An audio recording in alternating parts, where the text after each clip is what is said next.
We personally believe that there is no bias in this exhibition. It was really well done in terms of being unbiased, because for example this section, it says things like at the beginning you see what does it represent, and it shows both sides of the coin. So you could say that, okay, a lot of people think that policemen are corrupt and violent, but you could say also that policemen could be helping with authority and help and security. And it goes through a lot of things, like fighter, you could say that they are like, they do a lot of sports, which is good.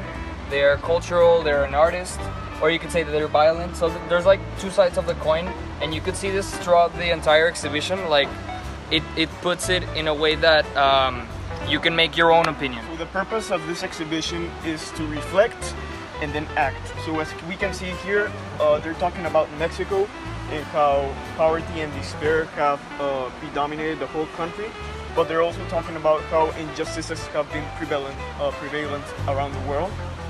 And they're only not talking about getting to know this information, they're also promoting being part of the cause and helping prevent these kinds of things and being a part of it. The origin would come from like the actual issue. So like here we go have like a definition of what kind of like the attitude that people have, and this is kind of like the origin of the problem. So because of perpetrators and people who are indifferent, these are the people, and also like everybody that is involved, that's kind of the origin of the issue, and that's how the issue is like created. And over here we also have the sponsorship.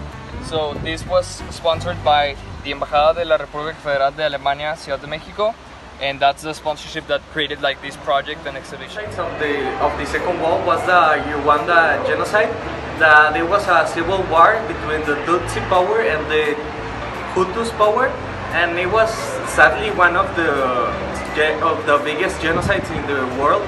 And it showed there in the Second World with the Nazi regime genocide. Bias is like strongly against genocides and discrimination, because it shows like the sad or the data, like the real data, how many people die in the genocides and how they treat them, and also show like the discrimination part in the third world, that they show the problematics of Mexico, like how we treat the women or how we treat like the elders.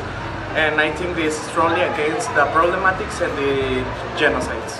To elderly people, and many people think that because of stereotypes they are not productive, and since they are of old age they do not have the capacity to work.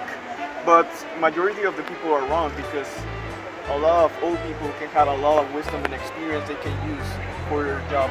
So as you can see here, 91% say that it's very difficult for them to get a job, and 65% of them say that their salary is not enough for them to cover their basic needs. So this really needs to be made aware of, because we don't appreciate as much elderly people in our country. And another big discrimination that happens in our country is the discrimination of classes and the discrimination of races. Now these topics are very interlaced, so like these kind of discriminations kind of go hand in hand. Like you can see in classism, it's because of social classes, how much money you have. But a lot of people combine this with racism and say like people who are indigenous, for example, indigenous groups are the ones that have a lot of this racism. And people think that when you're indigenous, you don't make a lot of money. And that's why this kind of related, because of money and race. And for example, there's also cases where there are people who live in indigenous communities, and when they are presented in a court, they're supposed to speak and present their case in Spanish, but it's not their native language. They have other kind of languages. So it's not fair in a lot of cases, and there's been a lot of cases where that kind of discrimination happens, which is in courts, not just from regular people. So it's this kind of deeply rooted discrimination that happens with race and classes. The disability discrimination, and this is where people with disabilities, such as physical ones, sensory ones, mental ones, or intellectual ones, are treated unequal and are treated as people who are not efficient at their work or even capable of it. But we have to consider that we have to be more inclusive towards them. Okay, so there's a lot of discrimination that occurs all over the world, but here in Mexico especially.